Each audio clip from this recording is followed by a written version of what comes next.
সালাম আলাইকুম। একদিকে চলছে অপারেশন ডেভিল হান্ট।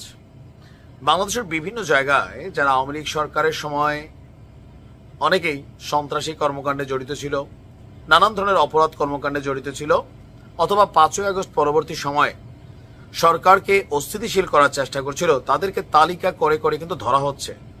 এর মাঝখানে কিছু ভালো মানুষও পড়ে গেছেন। কারণ হচ্ছে কি, তালিকাগুলো যারা করছেন তারা কোথাও না কোথাও পলিটিক্যালি হালকা পাতলা মুভমেন্ট হচ্ছে এখানে। আচ্ছা, অপরদিকে ছাত্রলীগের জন্য কেয়ামত শুরু হয়ে গেছে। একদিকে পুলিশের জ্বালা, অপরদিকে বিএনপির জ্বালা, ছাত্র শিবিরের জ্বালা, মব জাস্টিসের জ্বালা। এর মাঝখানে যেখানে একটু আত্মগোপন টোপন করে আসেন যারা দেশে পলাতক অবস্থায়, তাদেরকে আবার ডেকে নিয়ে প্রকাশ্যে কুপিয়ে হত্যা করা হচ্ছে। পরিবর্তনটা কোথায় আসলো? একজন ছাত্রলীগ কর্মী, সে অন্যায় করছে, কথার কথা, আইন আছে, ডেভিল হান্ট চলছে, কিন্তু তাকে ডেকে নিয়ে আপনি প্রকাশ্যে কুপিয়ে হত্যা করবেন। এটা তো সরকারের জন্য কোথাও না কোথাও একটা চাপের বিষয়। জনমনের ভিতরে এটাই একটা চিন্তা যে যারা কোপাইলো তারা যদি গ্রেপ্তার না হয়, একটা ইন্ধন আছে, মদত আছে, সরকার অসহায় কোথাও না কোথাও। ঘটনার প্রেক্ষাপট হচ্ছে চট্টগ্রামের রাউজানে মোহাম্মদ হাসান নামক 40 বছরের একজন যুবলীগ কর্মীকে প্রকাশ্যে পিটিয়ে হত্যা করেছে দুর্বৃত্তরা। বুধবার রাত 8:30টার দিকে তাকে বাড়ি থেকে ডেকে নিয়ে বেদম মারধর করে পলোয়ানপাড়া গ্রামে ফেলে রেখে হয়। পরে স্থানীয়রা তাকে উদ্ধার করে বেসরকারি হাসপাতালে নেন।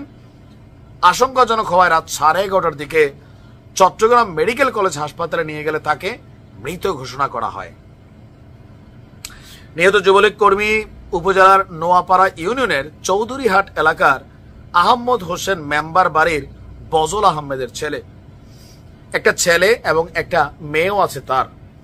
ছোটবেলা থেকে মামার বাড়িতে বেড়ে উঠেছেন, সেখানে বাড়িঘর করে বসবাস করছিলেন।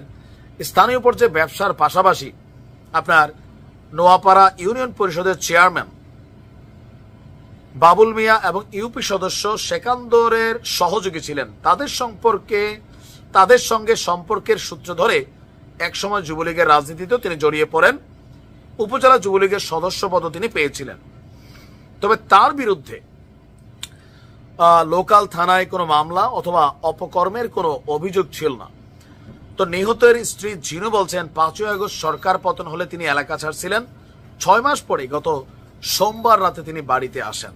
এরপর তো তার বাড়ি ফেরার খবর পেয়ে সোমবারে আসলেন।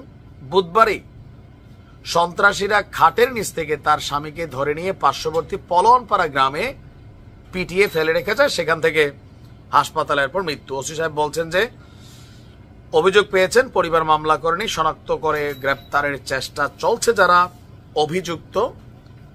আর আমরা যদি দেখি যে আসলে পরিস্থিতিটা এখন কোন দিকে যাচ্ছে, ছাত্রলীগ না পারতেছে ঘরে ঘুমাইতে, না রাস্তায়, না পরীক্ষার হলে, না দেশ ছাড়তে পারতেছে, মানে একটা অস্থির অবস্থানে আছে।